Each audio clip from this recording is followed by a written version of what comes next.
তৃণমূল একটা চোরের দল। এদের সদস্য থেকে, প্রধান থেকে, এমএলএ থেকে, এমপি থেকে, এদের মুখ্যমন্ত্রী সবাই কম বেশি চুরি করে সবসময়। ওটা কাজটা তো করছে। আমার ফোন নাম্বার নিয়ে রাখো, মিনিমাম 1100 টাকা করে তোমাদের বেতন আছে পার ডে। যদি কম দেয় আমাকে ফোন করবে। কি বলবেন? তৃণমূলের ভয় তো বলতে চাইছে না, কি বলবেন? কি জানাবেন প্রার্থী সাহেব ডায়মন্ড হারবার? এই কাজের সময় যে কাজটা করছে, এই কাজটা দুদিনের মধ্যে ফেটে যাবে, ভেঙে যাবে। দেখো কত ফুট গভীর, কত ফুট চওড়া, গ্রামবাসীরা কেউ জানে না।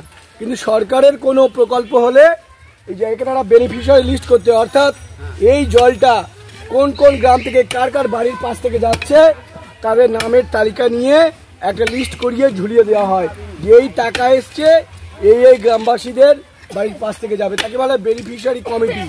এরা তৃণমূল, এদের সিপিএম, এদের প্রধানরা, এদের সদস্যরা বেনিফিশিয়ারি কমিটি কোনোদিন করে না, নিজেরা টাকা আত্মসাৎ করে। এইটাও একটা বেনিফিশিয়ারি কমিটি হওয়ার কথা করেনি। চোরেরা আবার কি করবে? চোর তো এই তৃণমূল দলটা সবাই চোর আগে থেকে। এদের সদস্য, এদের প্রধান, এদের এমপিরা বেশিরভাগই চোর এরা। যার ফলে এই যে এখানে একটা বেনিফিশিয়ারি কমিটি করার দরকার। এই যে কাজটা হচ্ছে, এত বড় কাজ, কত টাকা স্যাংশন হচ্ছে, সেগুলো জনগণকে জানানো দরকার। একটা পোস্টারিং করা উচিত। এরা কি করে? আগে পোস্টার দেয় না, কাজ হবে চুরি করে রাত্রের বেলা ওই পোস্টার করে ছবি তুলে নিয়ে ইউসি দিয়ে দেয়। এই তো চোর এরা। নিয়ম কি? সরকারি কাজ শুরু হওয়ার আগে এখানকার যারা যে মানুষ উপকার পাবে ওই প্রকল্প থেকে, সেইগুলো তাদের নাম নিয়ে একটা বেনিফিশিয়ারি কমিটি তৈরি করা হয় এবং তাদেরকে বলা হয় যে এত টাকা এসছে, কীভাবে কাজটা হবে। এদের কোনো বেনিফিশিয়ারি কমিটি গঠন করে না, মিটিং করে না।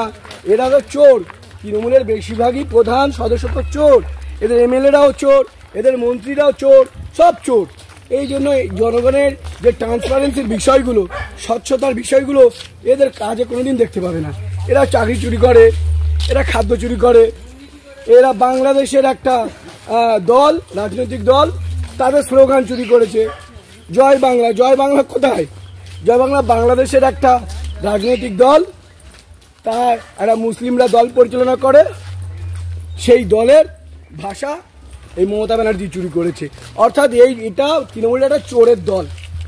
এদের সদস্য থেকে, প্রধান থেকে, এমএলএ থেকে, এমপি থেকে, এদের মুখ্যমন্ত্রী সবাই কম বেশি চুরি করে সবসময়।